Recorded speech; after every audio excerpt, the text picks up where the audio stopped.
Okay, so thank you all of you for being here, both online and in the room. Let me begin by acknowledging that our campus is located in the land that has as traditional and true owners the Gadigal people of the Eora Nation. Today we have Professor Taha Rashidi with us. Professor Rashidi is a professor in transport engineering at the University of New South Wales in the School of Civil and Environmental Engineering. He's also the director of the Research Center for Integrated Transport and Innovation. Is it right? Yes, that's perfect. It took me a few years to be able to say it without pausing. And he's a worldwide expert in travel behavior and activity-based models. And today he's actually going to talk us about his latest research on the topic. So yeah, without further ado, thank you very much, Taha, for coming today. Thank you, Andres. Thank you. Thank you all for coming to the session, those online and those who are present here. And also thanks for inviting me to this seminar. This is my first time coming to the building of Civil Engineering, University of Sydney. And okay, so what I want to present today is related to a grant, ARC grant we recently received with Professor John Rose, Eric Miller, Joshua Alt from Oregon National Lab, and some components related to activity-based models. So I don't talk about necessarily activity-based models, and that's why I call them accessories of activity-based models.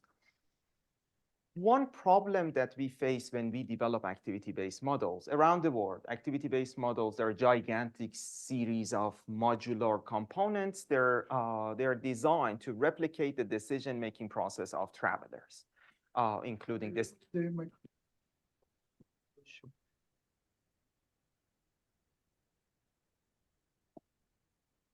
Hopefully it's, is it? Maybe.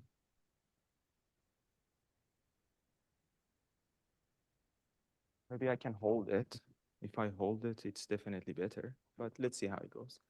So activity-based models, for example, I was mentioning a few components in a typical activity-based model: trip generation, mode choice, destination choice, departure time, activity duration, scheduling, conflict resolution, and you name it. So many of these components are integrated into a package with the aim of identifying travel diary of all agents within the system, and then you run it for the entire network. Typically, there is also another traffic assignment linked to it, static, dynamic. There are different versions.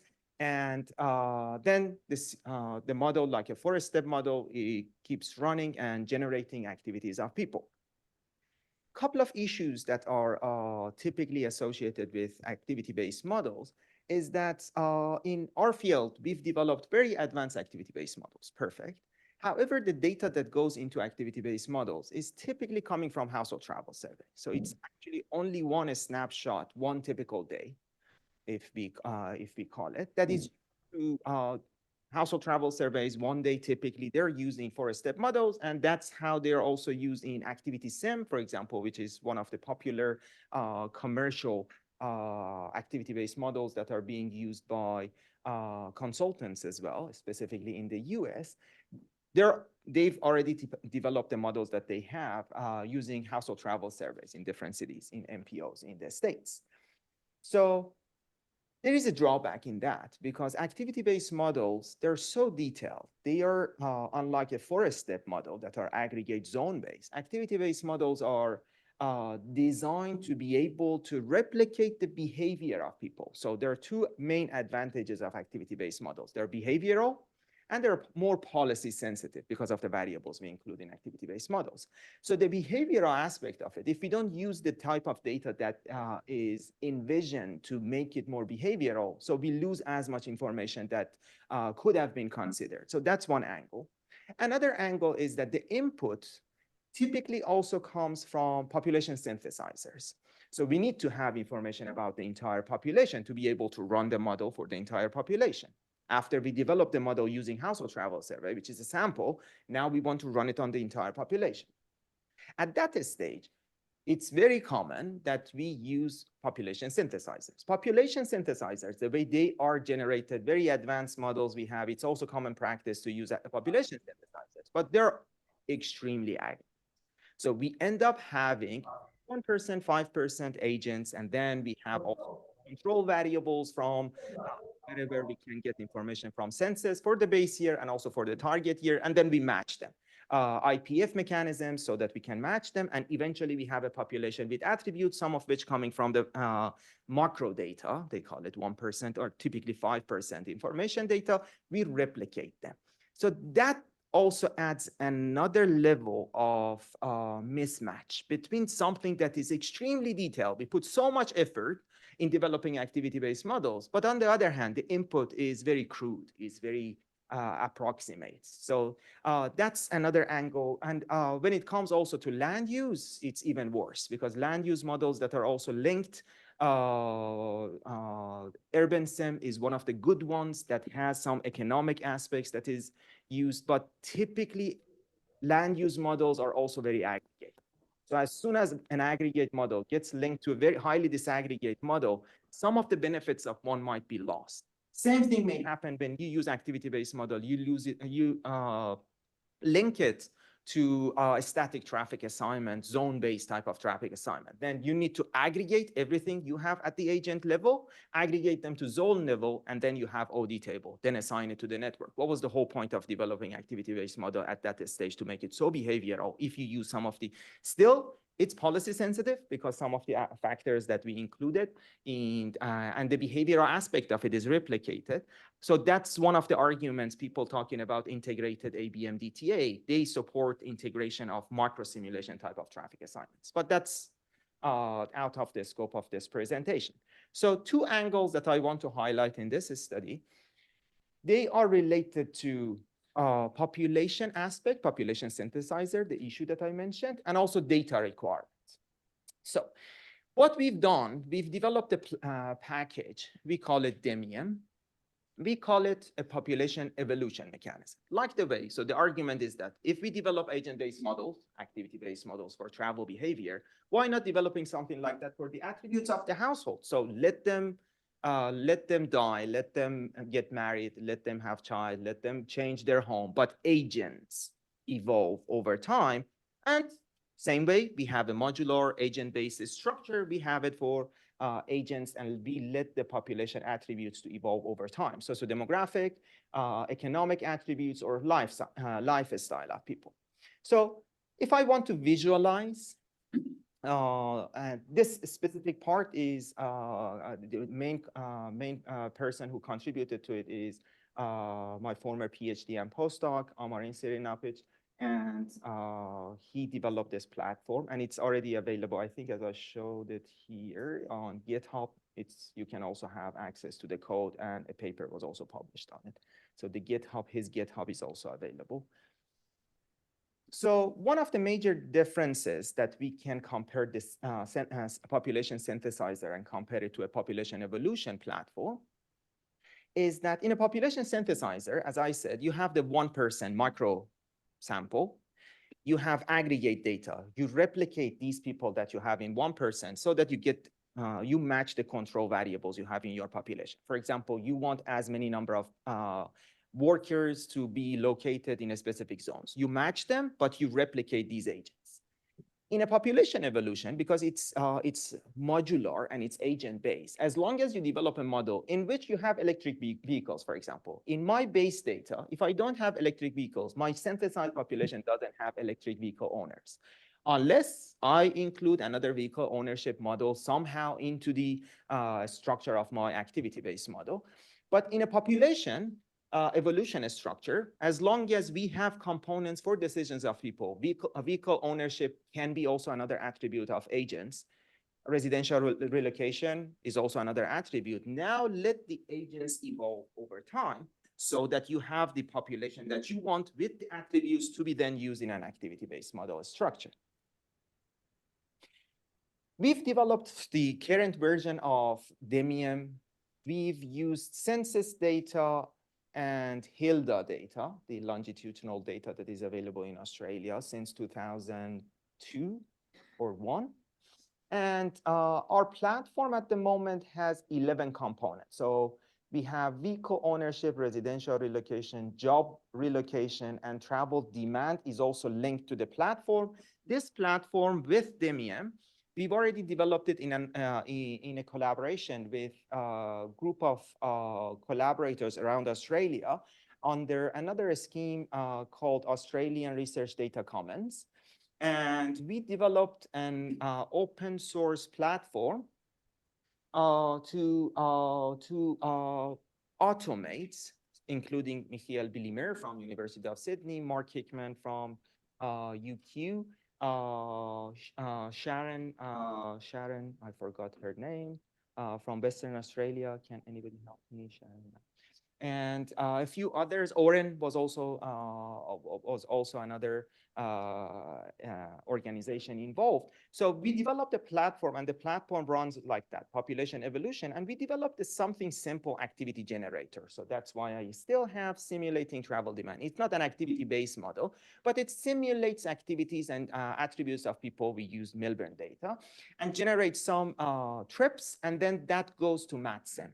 Michiel Bilimer also developed MatSim using automated the process of generating a network from OpenStreetMap and then assigning it to the network. And then we can also get some other attributes like transit and accessibility and other indicators by the end of having the whole loop run for the entire population.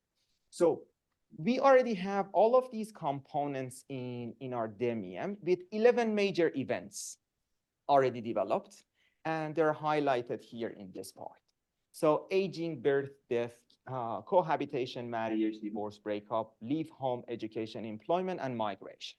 So we have them all for the entire population in Australia, and I'll show you some of the results for Australian cities here.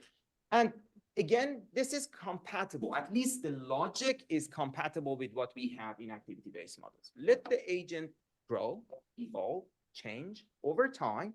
And then you can also, at the same time, you can call your activity-based model so most of these decisions are long-term decisions. Activity-based models are short-term decisions, daily or weekly or monthly decisions to be simulated using an activity-based model. But these decisions are long-term decisions. Maybe annually, every 5 years, we need to call this model. But once these changes are set, then we can link it to our activity-based model. One problem that is a very critical problem.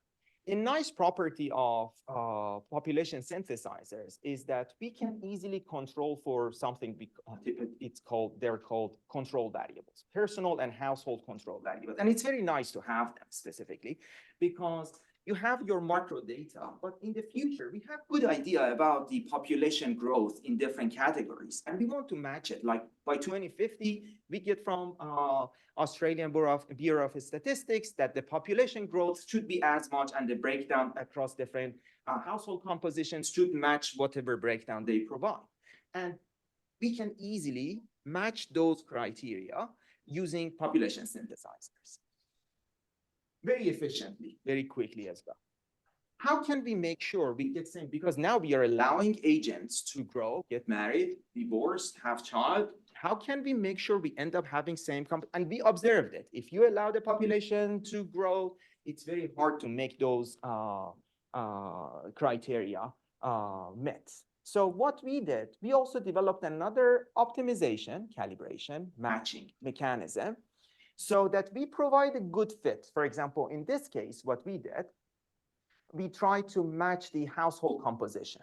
1 person alone, 2-person family, and so on, different categories, for which we have observed data. I think we started from 2011 and we let them grow. And 2016 and 2021, we had the observation. So we could see how the model is operating. And then if we have any more information beyond 2030, 2040, same mechanism. We can make sure at least the totals, the same property we have in population synthesizer, are obtained. And this is what we did. We started from 2010, 2011, and we simulated the data to 2040. At the beginning, we didn't have any good alignment between marginal distributions. However, by using our proposed method, we were able to bring the breakdown across different classifications to what we were expecting to be the true values. So this property, and this is where this property of population synthesizers could be also still applied to this agent-based mechanism.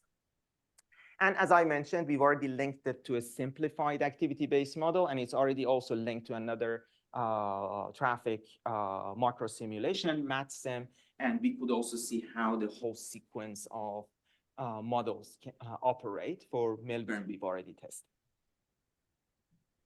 And so this diagram also shows the whole sequence. So we have, these are sequential, but the platform is also modular. So if we want to add more components to the platform, we can add components, other attributes. Specifically, we are now specifically focusing on residential relocation, job relocation, and school relocation of households and vehicle ownership, because those are also very critical.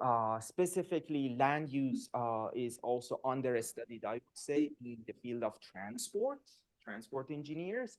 And it's something that, because if you know home location, job location, big chunk of all mandatory trips during the peak hour, they're deterministic. They might not be anymore stochastic. And shopping trip, recreational trip, many other activities, they also happen around. So it's important to understand where home is located, job located, and then go into developing so many other models. So we need to develop good models so that they're also capable of predicting the decisions of people and link them, integrate them into activity-based models. So I think that's what I wanted to discuss for the first part of my presentation, which was about this population evolution mechanism. We will be integrating it into an activity-based model during the project, the ARC project that we've secured, and using the data that I'll be talking in the next part. I'm happy to take any questions regarding this part. If there is any, please, David.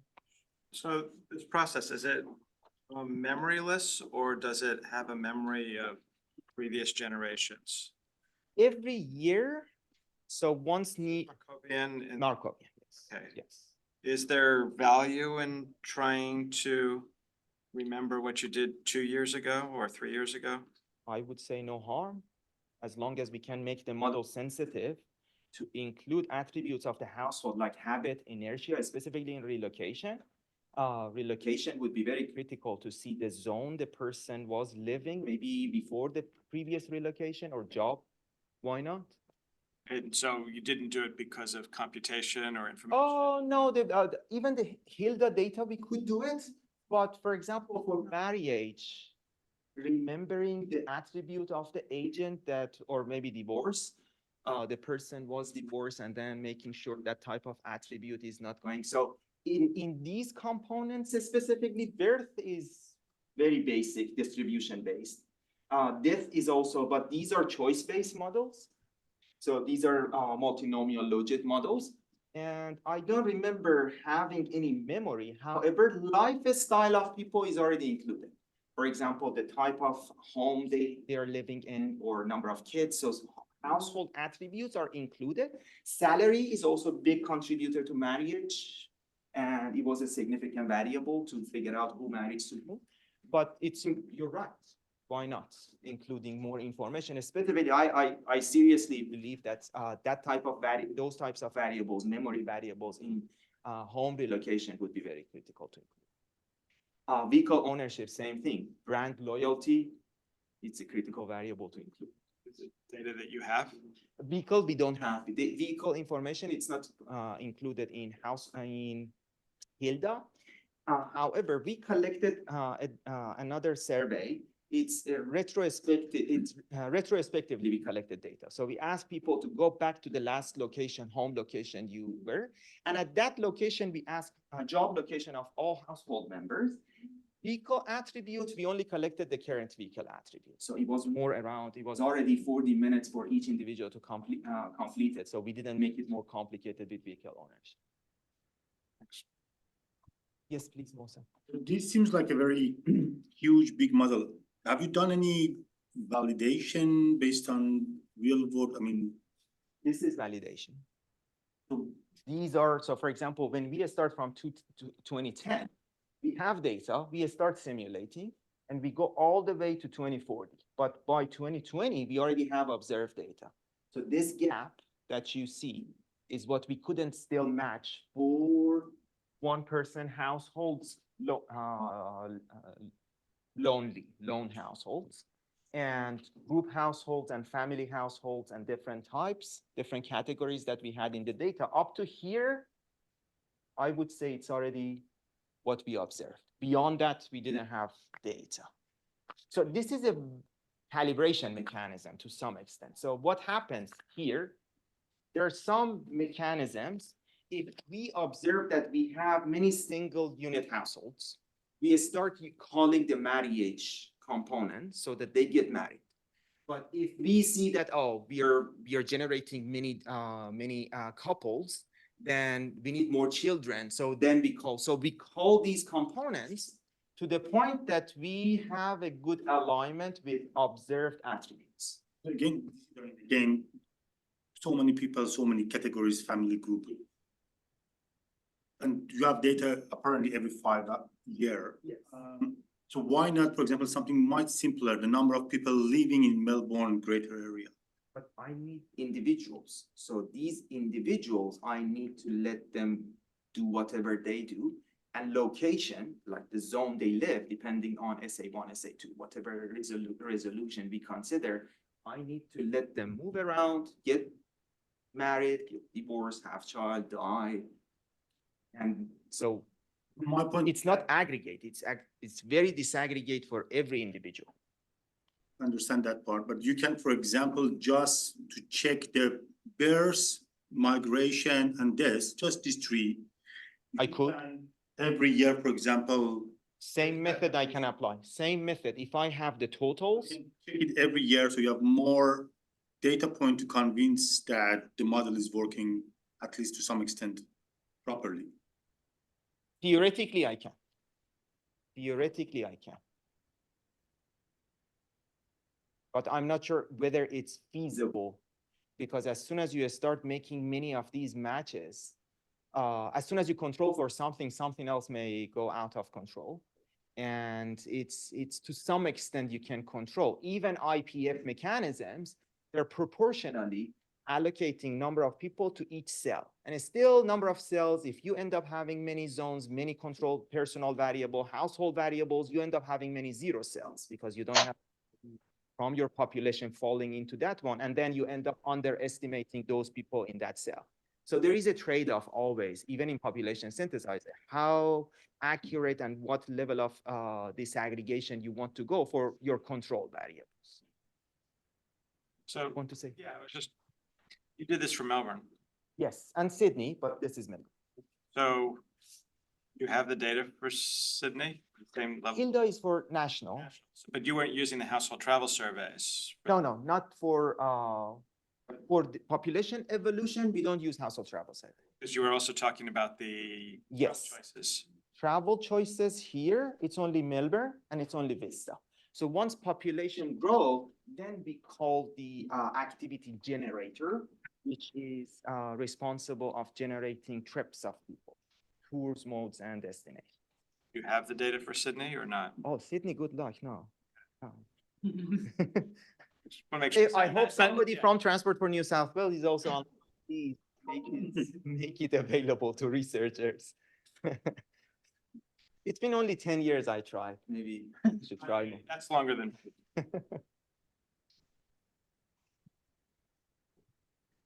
Okay, so let's move on. So as I said, data is also, and specifically, honestly, this was one of the reasons we started exploring this option was because we didn't have access to household travel survey in Sydney. We had access to Brisbane and Melbourne, but this was one of the motivations to start exploring other options so that we collect our own household travel survey was lack of access to the data we wanted to have in Sydney. This is also in collaboration with K. Shankari's team from National Renewable Energy Laboratory in the States. And Shankari is, and also Ali Reza Rai, who's a programmer in my team. Amarin contributed significantly to this part of the project, and Malihe Tabasi, another PhD student of mine, she's also contributed significantly to this project. So this is an app. I'm sure you've seen many of these apps, travel data collection apps, smartphone apps. There are also some commercial versions of them also in the market. We've tested like RMove, developed by RSG, is one of the popular ones. Cross is also another one that is commercialized and it's also available in the market. We've used RMove. It's very user-friendly. However, the price is quite premium. You have to, for research purposes, even the price is not cheap. So we tried to develop specifically in, after Shankari started also developing her backend. She's a programmer. She did her career in Silicon Valley, and then she started her PhD at Berkeley. And so she developed the back end, and we started actually collaborating a lot together in the past 5-6 years. So the app, in a nutshell, so household travel surveys, whatever we have there, we want to see if we can. The cost of collecting household travel survey is very high. It's intensive, even if it's web-based, it's in person, somebody going to the person and also completing travel diary of a person. Of a typical day, you remember something from the other day, and now let's complete everything for the entire household. So it's a major task. And one aspect that is missing in household travel surveys, and we are trying to address it specifically in this project, is the time use part. Specifically, these apps are useful initially when they started being picked up in the community of travel demand modelers. One aspect of it was that let's collect data for more than one day. Makes sense, because if I do shopping today, for example, it's likely that I don't make shopping. If I have a doctor visit today, or in the typical day, even if sample is large, still doctor visit trips might be less frequently observed in the data. So if we go for 7 days, 2 weeks, or 1 month, which is what has been done in the literature, and there is also another app, Time Use Plus, that is used in Europe. I've recently seen a paper by Kayakshausen's team. They also collected the data for 1 month. So household travel survey, if you call it, and if it's collected for the entire household, for 1 month, all activities collected by the smartphone app and passively also collected. Not completely passively. That's a major advantage of these apps. So you carry them and it collects some data. For example, mode choice in our app automatically gets collected. Some of the destinations can be labeled. This is work. As soon as you label it, then it's always work, home, like that. So you can make it also a little bit smart. So that's one advantage, these GPS-based tracking mechanisms. And time use is a critical one. We've added to our app so that we can combine household travel survey with another major database that is collected around the world. For example, ATUS, American Time Use Survey. It's a very old data. Every year gets collected. Very detailed information about activities of people, everything, not just traveling. Because these typical GPS app-based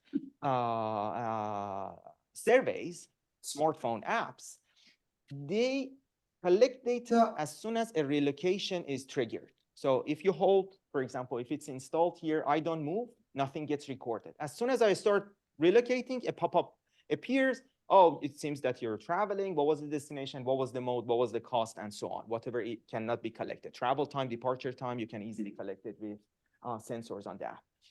Time use, though, specifically we work from home. Somebody's working from home 5 days per week. No trips are generated. They're also ordering online and also watching everything on Netflix. They're making so many activities that are critical for us. And us, as transport modelers, we want to know how many trips get generated. So if somebody's working from home, so many trips are saved and not coming to the network. So we try to, in this study, we try to combine these two types of surveys, time use and household travel survey. And another aspect of it is the recruitment of these people. So in the first trial, we used our move, and we got help from a market research company, a major one, a popular global one. First of all, it's extremely costly to ask a market research company. Typically, with stated preference surveys, it's easy. You just ask them to collect the data. They have a panel. They reach out to them at low cost, maybe $10, $15 maximum. They can also collect the data. They can collect the data for you. This type of experiment, we've already tried it with a few market research companies. The cost is over $200 per completed survey to complete 7 days of activities. So they charge us as much. I don't know how much they give as incentives to the participants, but the cost is not negligible. It's actually quite significant. So cost was also another angle we started. Okay, we want to collect it automatically, passively. We want to use our own app, but what should we do? We cannot use it unless somebody recruit people for us. And that's the other part that we started exploring data collection campaigns using social media. And that seems to be compatible with what they do in the market. The first trial, we did it during COVID, and we studied essential workers in Australian major cities, 100 individuals in 2020, 2021, 2023, we also tried, and 2022. The latest one is 2023, 100 cyclists.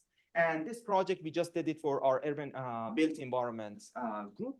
So they used our app, they used the market research company, and they paid for whatever they paid to collect the travel diary, 7 days of travel diary of cyclists in Sydney. And so we've already trialed it. It's working, and we've already debugged it, and it's an ongoing collaboration with the NREL team and others. Now in Quebec, in France, and at TRB, I noticed that they're all, because it's open source, so many, the community is also growing. So there are other people who are also using the app for the same purpose. So this is how it looks, the app. So now we have, previously we only had this component. A trip gets generated, you come here and you start adding trip details. Cost, travel time automatically, purpose, if party composition, if anybody accompanied you during the trip, and so on. So some of the specific, or cost of parking is also collected now in this part of the app. Then this part is time use. So we wanted to know, while you were traveling, not only time use, also multitasking. While you are traveling, did you do anything else, like working, or maybe some leisure activities that could free up your time another time so that you do something else? Because you've already responded to your emails or social media or LinkedIn, you've already checked it while you were on bus. And now you have free time, you want to do something else. So maybe another trip gets generated because what you did while you were traveling. And also, now the app allows you to also add information while you're home. So or at work. You might be at work, you don't relocate, you're at your office, but you may do so many other things happening at the same time. Checking news, purchasing something from online, or whatever we can do without generating any trips. So the app now allows for capturing information on multitasking, time use, and travel diary of people. Another aspect that, because now we can customize it, we know everything about it inside out, we've also developed dashboards that we can monitor users, and we have an umbrella ethics approval for the data, and that's why we could also collect data for our colleagues in the built environment for the cycling project they had. And we can monitor, specifically now we are automating the process of sending reminders to people, and also reminding people that whatever information you provided, making it a little bit also more smart, whatever you provided doesn't seem, because sometimes people, just to finish it and get their incentives, they just put information in it and it doesn't make sense. For example, they start time, end time, some of them, they don't make sense. The purpose they put is not matching where they are. So some reminders can be sent to them. So at least they feel that we are monitoring them so that they properly do it, so that the incentives are provided for accurate data. So the dashboard allows us to automate the process of sending emails to people. And we could also control. So now I'll get to the data collection part and the recruitment part, but the components that now we have under control is not only customizing the survey if we want to add anything to the survey, because they charge a fortune, these commercial ones, if you want to add one tab to it. For us, it's manageable as long as our programmer, or we need to maybe employ another professional programmer who's capable of adding it, at least it's in our control. And the dashboard is also in our control. We know who's doing what, and we can control the sample while the trial is being completed. And the cost significantly is lower. So I show you the cost. Typically now we pay $5 to $10 to people per day, per completed survey. Facebook, which is the one that we identify to be more effective, also has some charge. Amazon Cloud is where we keep the data, the survey running, is also some cost, and the ongoing cost. For example, call center, we call it, but students who are also keeping record of what's happening in the survey during the campaign. So there are costs, but I would say at least 1/3 of the cost that otherwise we would have progressed with a market research company. And if you need to customize data, I would say that is totally different. The cost would be significantly lower. So this is just an aggregate presentation of the survey we did for 7-day cyclists. So very aggregate, because this data, we only provided it to our colleagues, and just wanted to give you a snapshot. So the data, I don't want to analyze it in more detail, but just to demonstrate that it worked. Definitely, it was one of the latest trials that we did in Sydney. I'll show you the results that for the survey we recently conducted in Chicago. So, and the previous one didn't have the time use. So this component didn't have the time use. It was just travel diary data collection, trips to be collected. Few hurdles we faced while we started collecting our own data and running our campaign. For example, 2 years ago, 2020, we started, and we were confident because we recently finished the cycling survey in Sydney using Facebook. So we've tested Amazon Torque, we've tested Google advertisement mechanism, Twitter, Facebook, Instagram. Facebook, Instagram is the most effective one. That's what we've learned in our trials. And we were confident, and we said, let's go out and collect data in Chicago. As soon as we started using our Facebook page to recruit people, our accounts got flagged and blocked. So I lost my Facebook account. And I sent them my passport. I'm a real person. This is my passport. This is my driver. No, we don't believe you. So they didn't believe me as a real person. So they felt that, oh, this person is paying people in the States. Election was also happening. So they were sure that I have something to do with the election. They blocked. I lost my Facebook account. Amarin also lost his Facebook account. Another student also lost their Facebook account. So we felt, okay, it's enough. Let's stop. Something is not working here. So then we started collaborating with a few market research companies, not those that collect data, actually those that who run campaigns. And then gradually we learned what we should do, what we should not do. We should not put money in the advertisements. Specifically, as soon as you put money, how much you earn, we started also receiving, seeing people from not Chicago. We limited that to be in Chicago, but from other continents, completing survey and asking us to pay them. So definitely you should not put any money on the advertisement. It should be very generic, but the landing page, you should mention it there. But the first page, if you put it for the last page, nobody participates. Put it on the first page. As soon as they come to the app, then so some of these are small things. What wording we should use so that the algorithms, Facebook algorithms, they don't flag you. So gradually we learn those, how the picture, how the advertisement should be shaped. So some of the very small tricks that might be very trivial for others in other disciplines, but we didn't know. And the cost was losing our accounts. So yes, so the advertisement material, incentives, how to make sure that you're not identified as fraudulent type of activity on Facebook. So we learned those. And then, so how it works is that we have our campaigns on Facebook.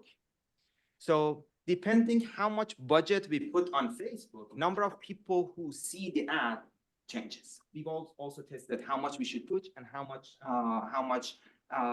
many number of yes. 245, so to leave. Oh, yes, sure. No, it's almost halfway through, so. So. What?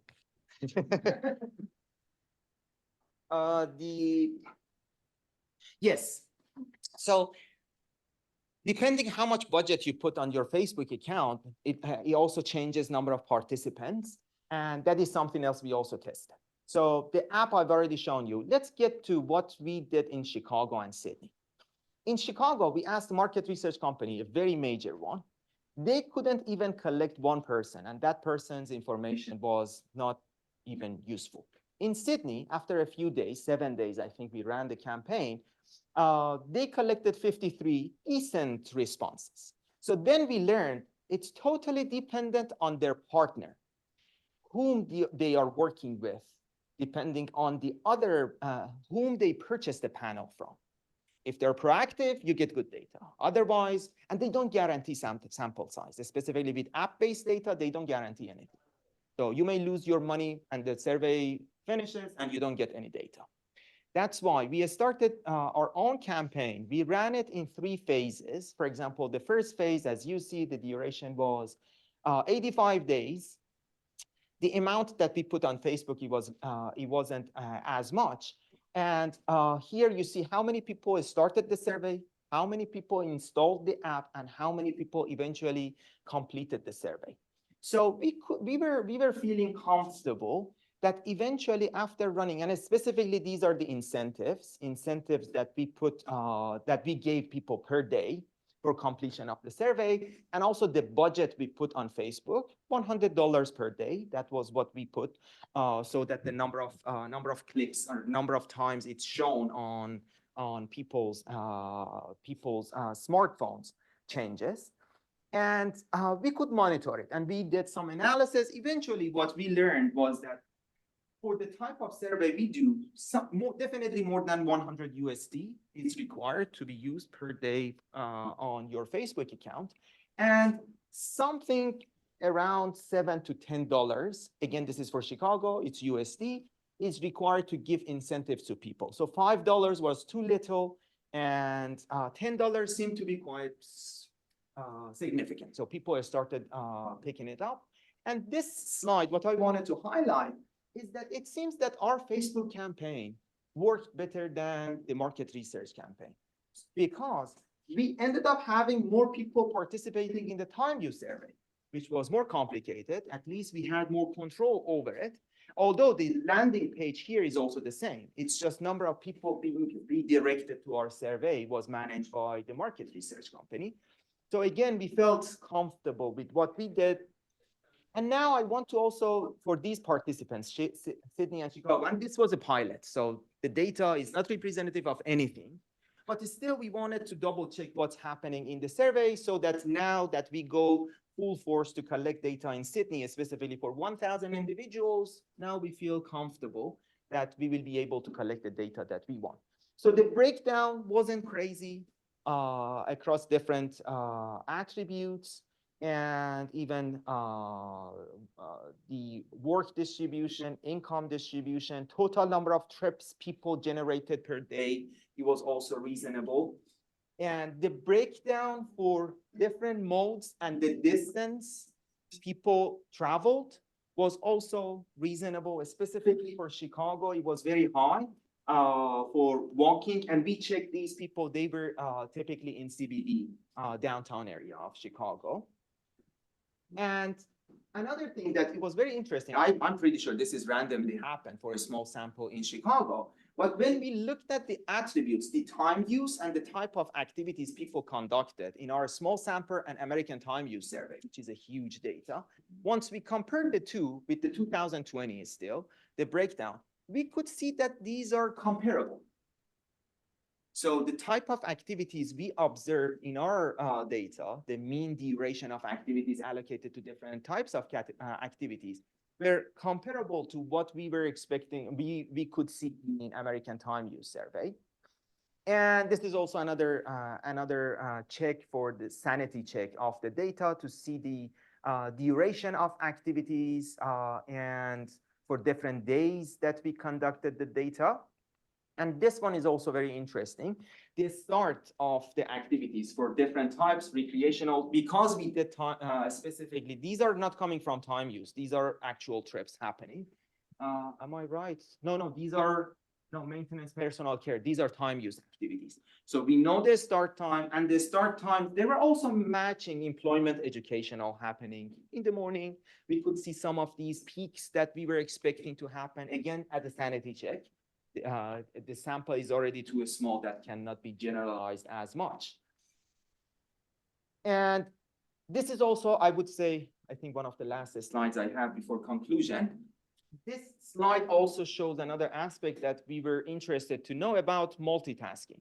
Traveling, walking, different modes, and doing other activities. Listening to radio, like spending time on social media, they ended up being the most dominant activities people conduct while they are traveling, and they do it while walking on train and bus. Makes sense.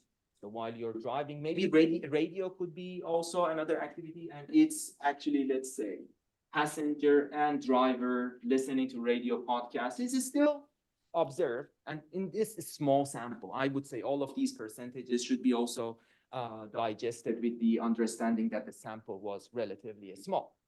So a couple of takeaway messages I want to share with you. The trials, they seem to be, at least this way of conducting the survey for research purposes specifically, I believe is more cost effective, and it's something that we can easily manage. And because it's customizable, we can also test research questions that we have. And the recruitment process now we found that specifically after testing, because Google, for example, they show the advertisement specifically when people are checking on Google Play, they're downloading, installing something. That's what we felt. So the number of clicks was significantly lower than Facebook. And people participating through Facebook and Instagram, they seem to be more genuine. So maybe they're already doing some leisure activity and genuinely they had free time. As a result, they were, oh, let's explore it. These people are contributing to the congestion or helping to solve the congestion problems and that's how the advertisements were revealing information, how the data is going to be used. So the success was significantly higher. Even Twitter, it wasn't as good as Facebook in our trials. And the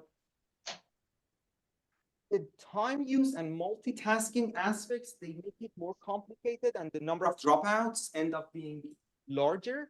However, still, it wasn't, we didn't feel that we failed. Still, if you increase the amount of incentive and you make sure the sanity checks are done so that people are accurately providing information, it's something that you can control.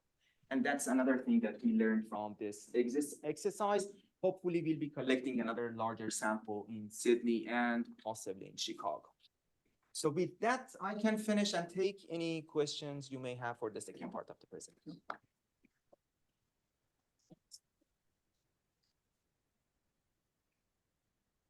It's already available on iOS and Android. I'm not advertising, but please download it. And what's that? It's in Australian. Is Australian. We give you information about your pattern, mobility pattern, so that maybe you can. It's anonymized.